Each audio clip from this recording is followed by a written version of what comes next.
विद्यासागर के पद्य भाग के 4th चैप्टर वह जन्मभूमि मेरी, जिसके कवि हैं श्री सोहनलाल द्विवेदी जी।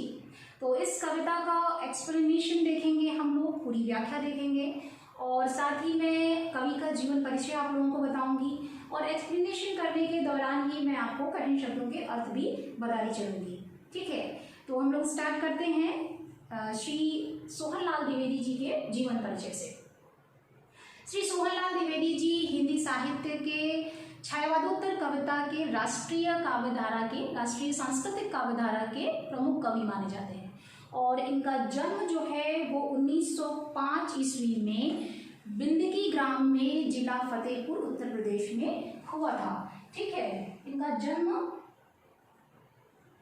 1905 ईस्वी में बिंदकी ग्राम फतेहपुर उत्तर प्रदेश में हुआ था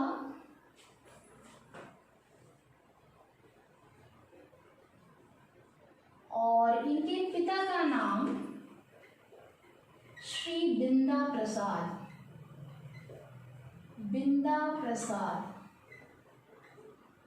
ठीक है, श्री बिंदा प्रसाद है और इनकी जो प्रारंभिक शिक्षा है वो भी फतेहपुर में हुई और बाद में इन्होंने मैट्रिक की परीक्षा भी वहीं से पास की।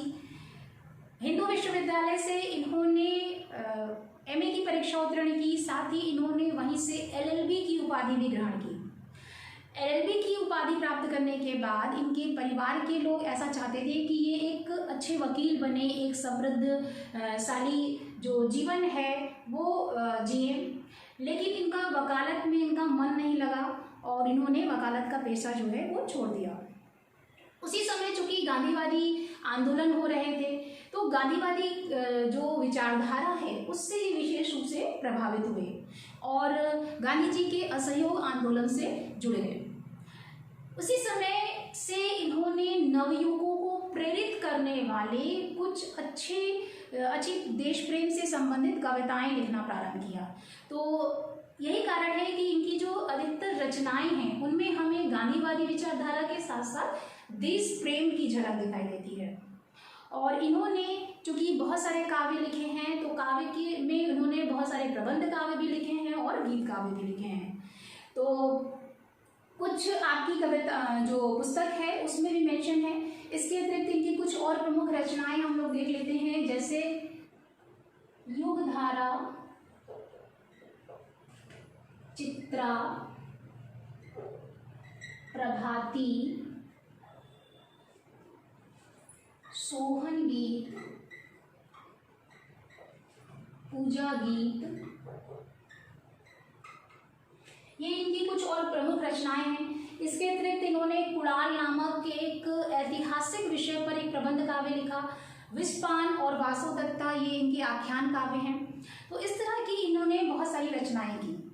इसके अतिरिक्त इन्होंने कुछ बाल सुलभ कविताएं भी लिखी, जो कि चूंकि इनका ये मानना था कि जो आज के बालक हैं वही आगे चल करके राष्ट्र के नायक बनेंगे। तो बालकों में निश्चित रूप से मानवीय गुणों का विकास होना चाहिए, देश के प्रति उनमें प्रेम होना चाहिए। तो इसीलिए उन्होंने कुछ बाल सुलभ कविताएं लिखी, जैसे कि चंदा मामा, दूध बताशा और चाचा नेहरू, इस तरह की बहुत सारी कविताएं लिखी जो कि आपकी पुस्तक में भी मेंशन है, आप वहाँ से नोट कर लीजिए।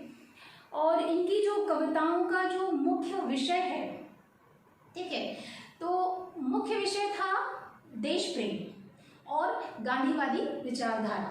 तो गांधीवाद, देश प्रेम, राष्ट्रीय जागरण और इसके साथ ही साथ ग्राम सुधार, हरिजन सुधार और भारतीय संस्कृति का गौरवगान, जो भारत देश की जो प्राकृतिक समृद्धि है उसका गौरवगान करना, ये सभी इनकी जो कविताओं का विषय है। साथ ही साथ मनुष्य में मानवीय गुणों का विकास हो इसलिए भी उन्होंने उसको प्रेरित करने वाली ऐसी भी कविताएं लिखी। तो ये इनकी कविताओं का मुख्य विषय हो गया। इन्होंने साहित्यिक पत्रिका का भी प्रकाशन किया, जो कि इन्होंने 1938 से लेकर के यानी 1938 से लेकर के 1942 तक इन्होंने लखनऊ से निकलने वाले एक दैनिक पत्रिका अधिकार, ठीक है, अधिकार का इन्होंने प्रकाशन किया। ये एक दैनिक पत्रिका है और यह लखनऊ से प्रकाशित होती थी। ठीक है, जब इन्होंने लखनऊ ने इस पत्रिका का संपादन किया तो उसी समय बाल सखा नामक एक मासिक पत्रिका जो है वो इलाहाबाद इंडियन प्रेस की ओर से प्रकाशित होती थी। ठीक है, इलाहाबाद इंडियन प्रेस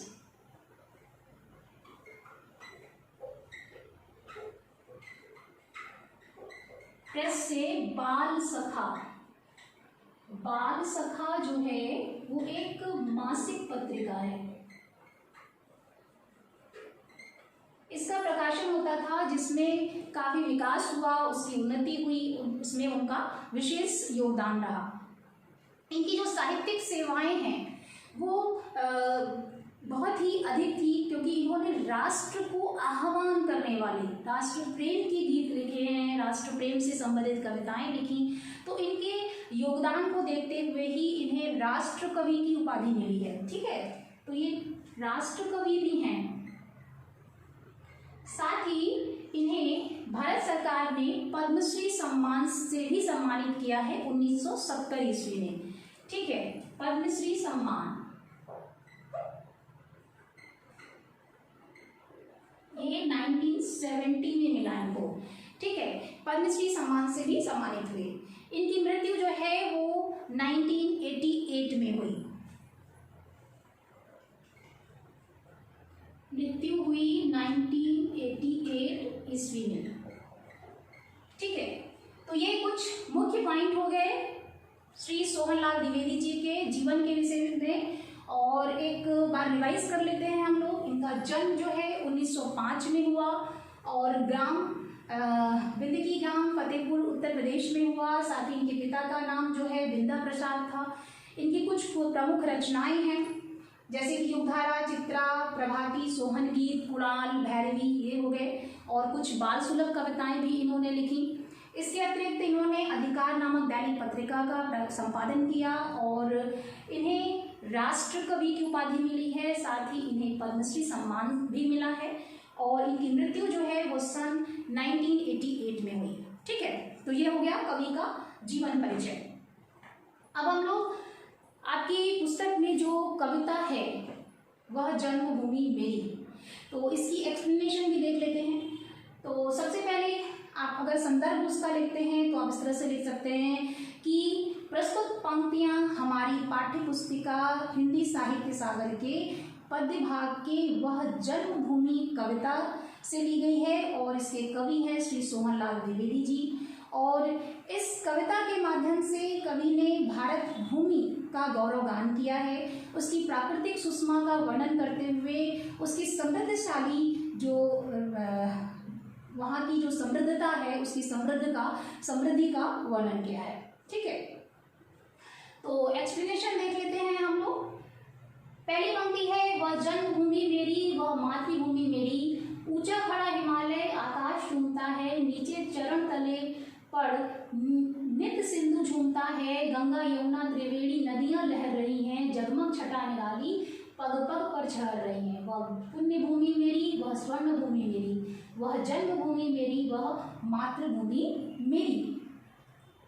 कवि कहते हैं कि यह भूमि जो है वो मेरी जन्मभूमि है, क्योंकि यहाँ पर कवि का जन्म हुआ है, तो जन्म से ही वो यहाँ है, इसलिए वो उनकी जन्मभूमि है। और यह मातृभूमि है मेरी, मातृभूमि यानी माता के समान ये मेरी भूमि है।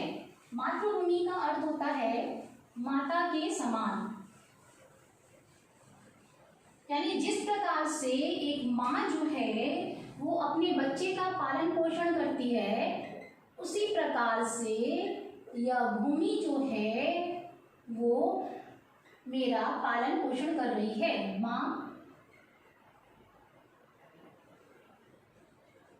ठीक है, माता के समान, यानी यह भूमि जो है मेरी माता के समान है और जिस प्रकार से पालन पोषण करती है, उसकी देखभाल करती है, उसमें मानवीय गुणों का विकास करती है, उसी प्रकार से यह भूमि जो है वह मेरी मातृभूमि है।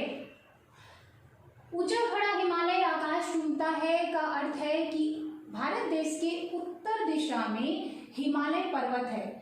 और चूंकि अगर हम भारत का मैप देखें तो मैप में उत्तर दिशा ये है, यानी भारत माता के मस्तक पर जो है वो हिमालय पर्वत सौंदर्यवान है, यानी गौरवान्वित है, यानी मस्तक जो है वो काफी ऊंचा है, क्योंकि हिमालय पर्वत इतना ऊंचा है कि वह आकाश को चूमता है, गगनचुंबी है वो। ठीक है, तो ऐसा लगता है कि भारत माता का जो सौंदर्य है, जो उसकी ऊंचाई है, उसका जो मस्तक है वो आकाश को चूमने वाला है, आकाश को छूने वाला है।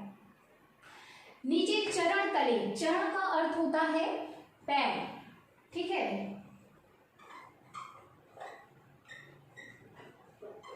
पैर।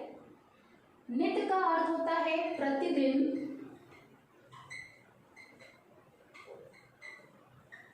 सिंधु यानी समुद्र।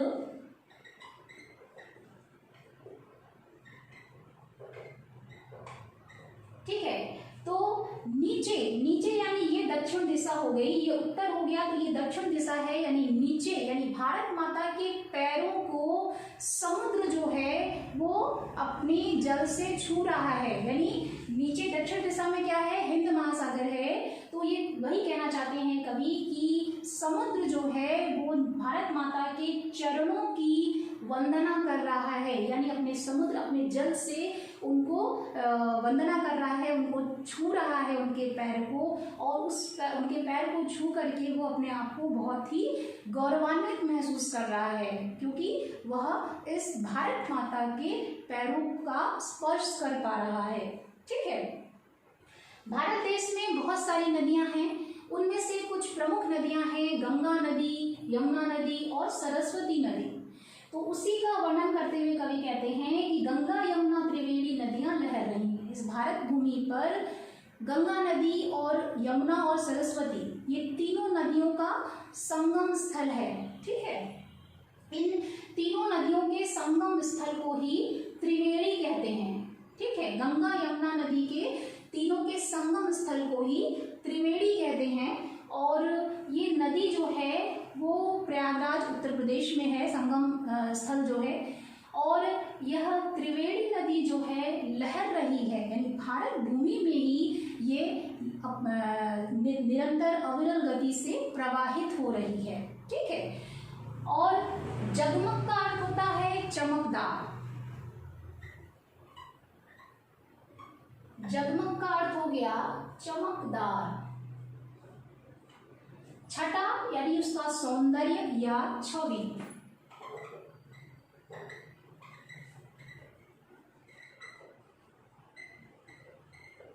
ठीक है, निराली का अर्थ होता है अनोखा।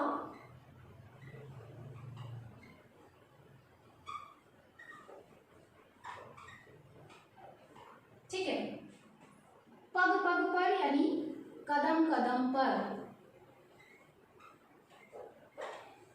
छहर रही है यानी बिखर रही है। छहराना का अर्थ होता है बिखेरना। ठीक है, बिखरना।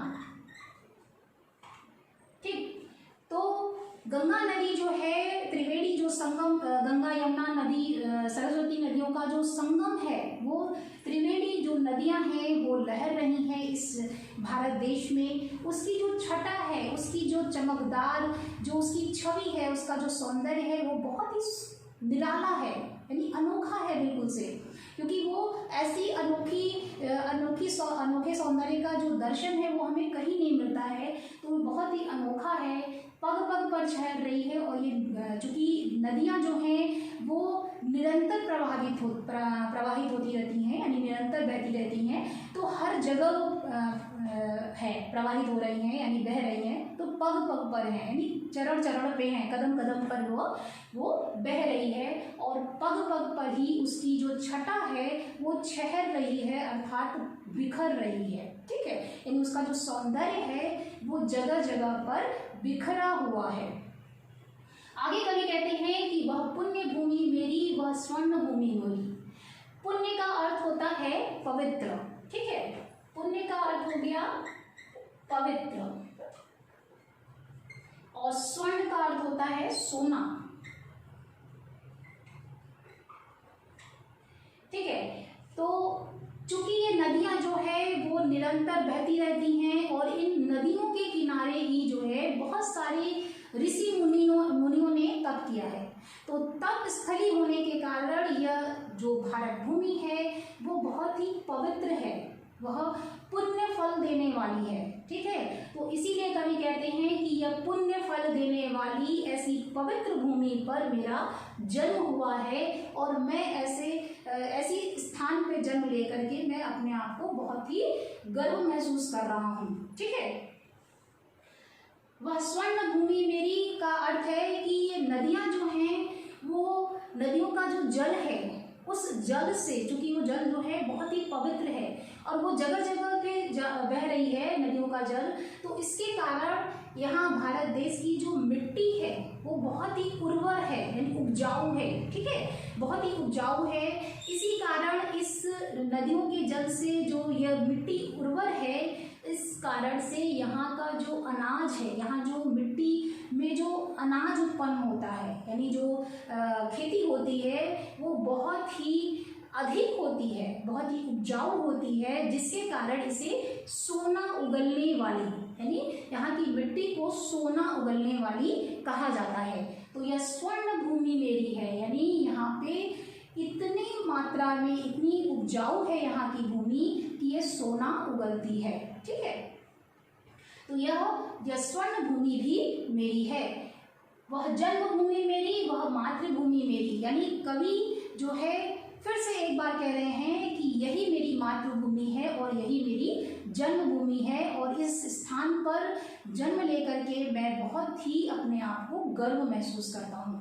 ठीक है, तो इस कविता के माध्यम से कवि भारत भूमि का जो गौरव गान है, उसकी जो प्राकृतिक समृद्धि है उसका वर्णन कर रहे हैं।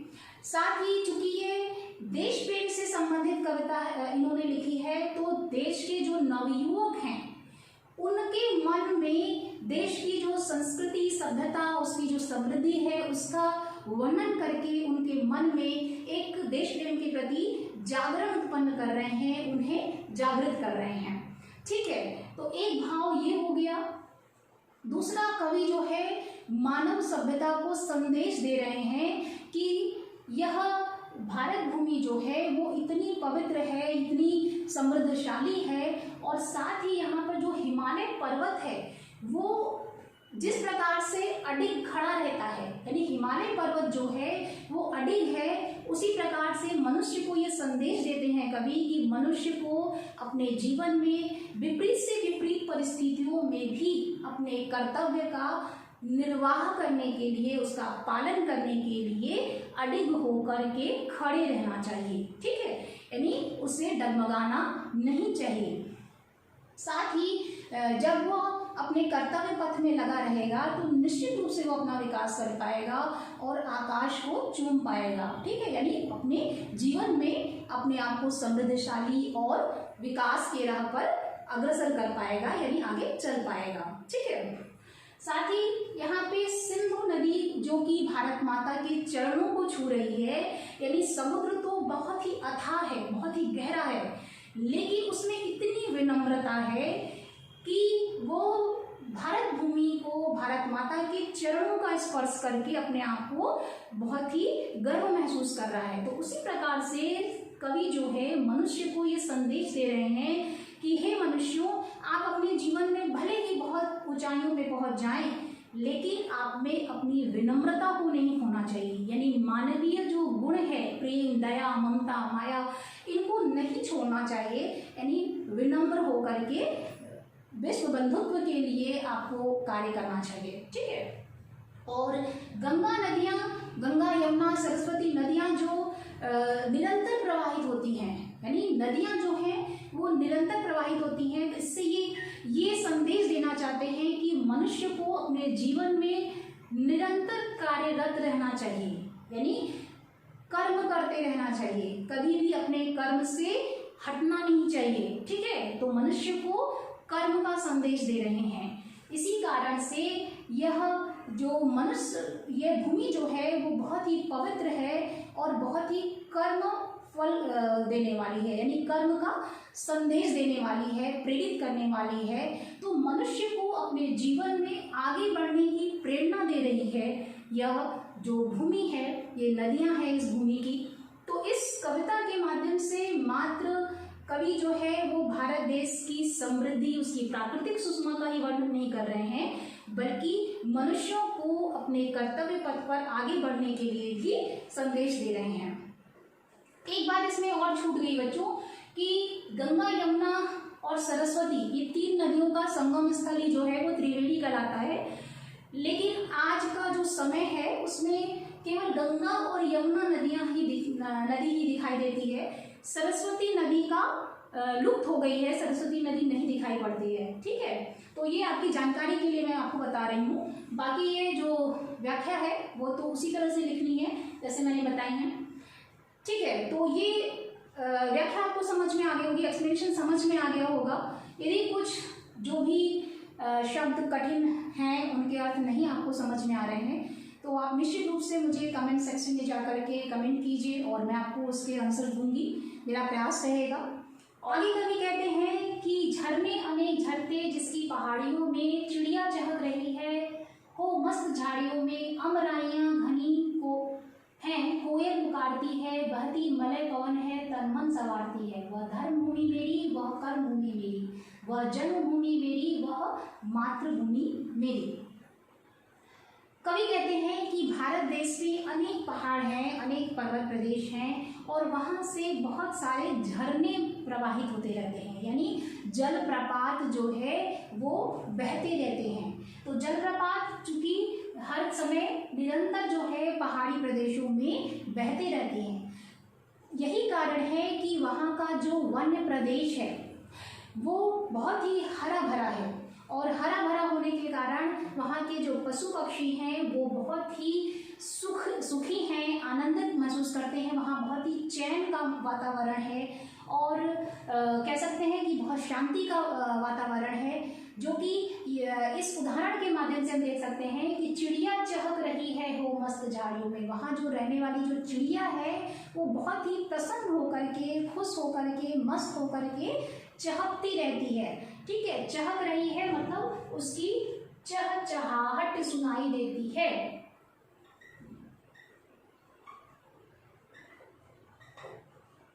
ठीक है, उसकी चहचहाहट सुनाई देती रहती है।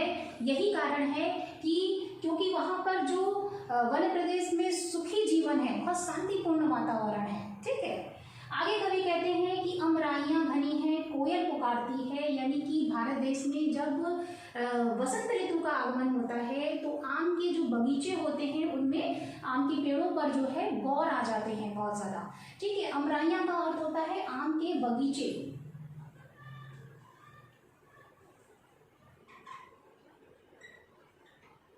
ठीक है, आम का बगीचा।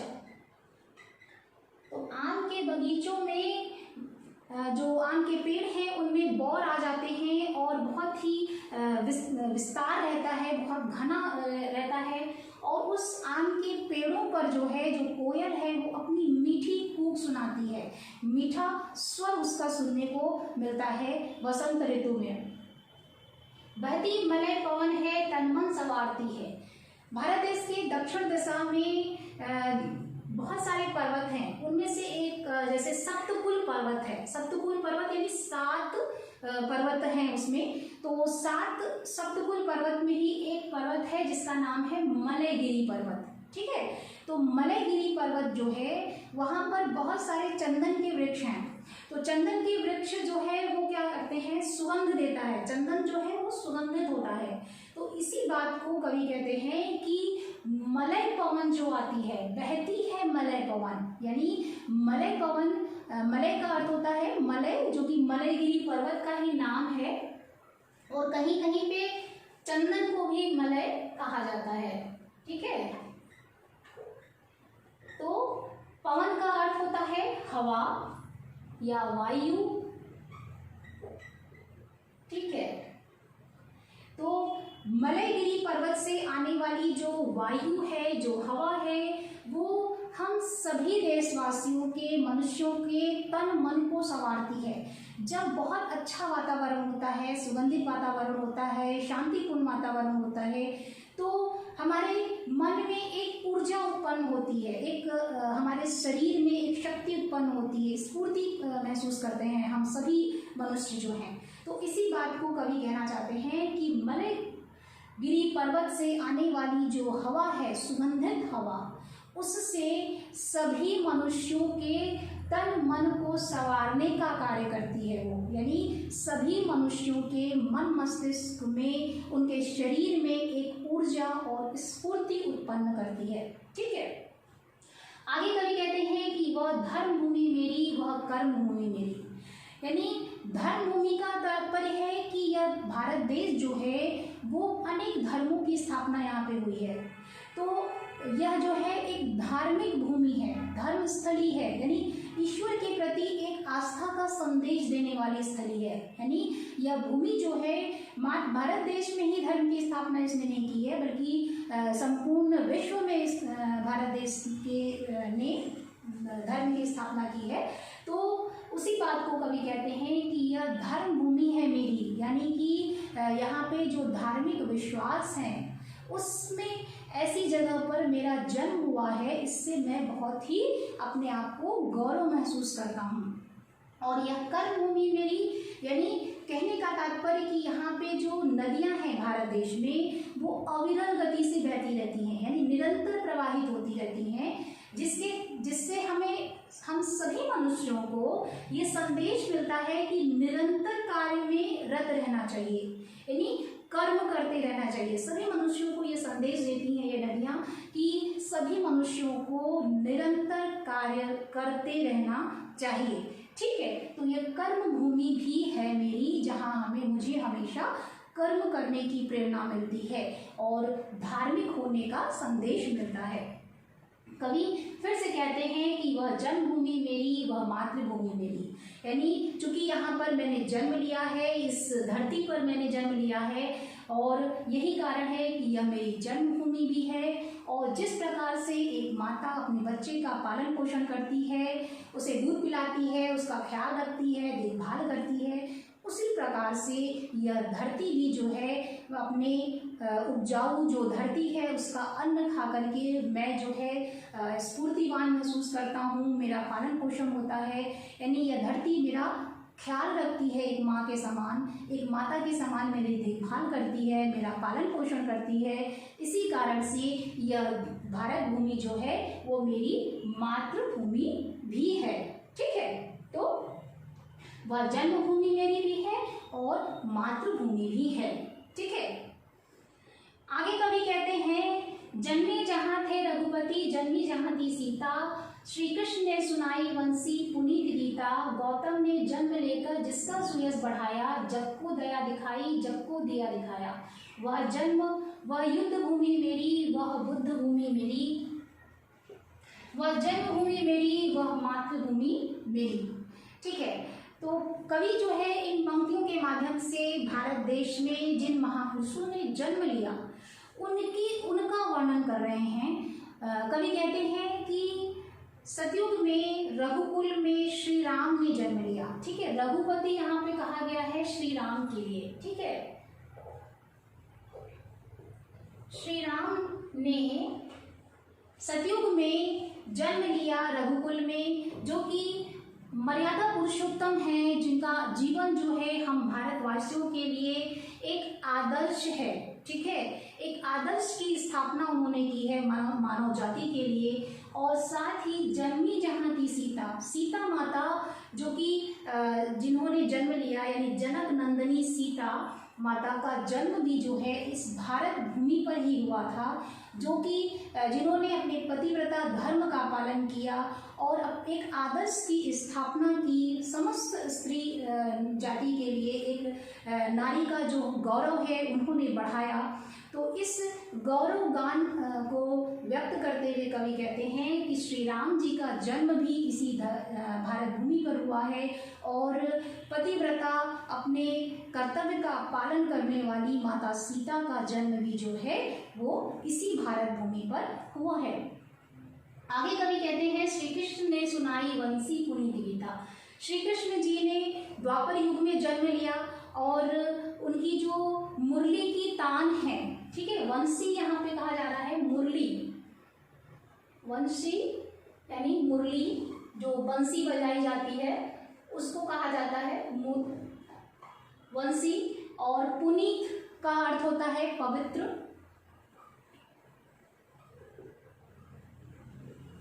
ठीक है, तो श्री कृष्ण जी ने द्वापर युग में जन्म लिया और महाभारत की जो युद्ध था, कुरुक्षेत्र के युद्ध में पांडव और कौरवों का जो युद्ध हुआ था, उस समय उन्होंने अपनी पवित्र गीता का उपदेश दिया अर्जुन को। जो उन्होंने पवित्र गीता का उपदेश दिया था, उस गीता के उपदेश के माध्यम से संपूर्ण मनुष्य जाति को निष्काम कर्म करने की प्रेरणा दे रहे हैं, निष्काम कर्म करने का संदेश देते हैं। तो ऐसे महापुरुष श्री कृष्ण का जन्म भी जो है इस भारत भूमि पर ही हुआ था।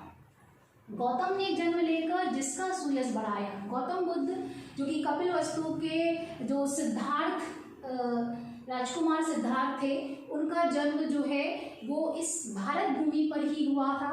और उन्होंने अपने सांसारिक जीवन का, माया मोह का त्याग करके उन्होंने एक धर्म की स्थापना की थी, बौद्ध धर्म की। ठीक है, बौद्ध धर्म जो कि अहिंसा, प्रेम, दया, ममता, भाईचारे का संदेश देता है। तो ऐसे ही धर्म की स्थापना करके उन्होंने भारत देश का गौरव बढ़ाया। सुयश यानी गौरव बढ़ाना, प्रसिद्धि देना, करना, या कीर्ति, प्रसिद्धि, कीर्ति। ठीक है, तो भारत देश का जो गौरव है वो उन्होंने बढ़ाया, क्योंकि बौद्ध धर्म का जो प्रचार प्रसार है वो केवल मात्र अपने देश में ही नहीं है, भारत देश में ही नहीं है, बल्कि विश्व के अनेक देशों में बौद्ध धर्म की स्थापना हुई, उसका प्रचार प्रसार उन्होंने किया। तो इस तरह से भारत देश का गौरव बढ़ा, उसकी कीर्ति बढ़ी। तो ऐसे ही गौतम बुद्ध जी ने इस भारत भूमि पर ही जन्म लिया था। ठीक है, जग को दया दिखाई, जग को दिया दिखाया, यानी महात्मा गौतम बुद्ध जी ने संपूर्ण जग को यानी संपूर्ण विश्व को, दुनिया को, संसार को, कोई भी शब्द हम लिख सकते हैं इसके लिए, तो संपूर्ण संसार को उन्होंने दया का रास्ता दिखाया। अपने बौद्ध धर्म की जो स्थापना उन्होंने की थी, बौद्ध धर्म जो है वो संदेश देता है अहिंसा का, दया का, मानवता का, लोगों के साथ भाईचारे का संदेश देता है। तो एक जो प्रेम है, विश्व बंधुत्व का जो प्रेम है, वो उसका संदेश उन्होंने संपूर्ण संसार को दिया। और जग को दिया दिखाया, यानी संपूर्ण संसार को, संपूर्ण विश्व को उन्होंने अज्ञानता के अंधकार से निकाल करके ज्ञान रूपी दीपक और उसकी रोशनी दिखाई उन्होंने। दिया दिखाने का अर्थ होता है दीपक, दिया यानी रोशनी, दीपक।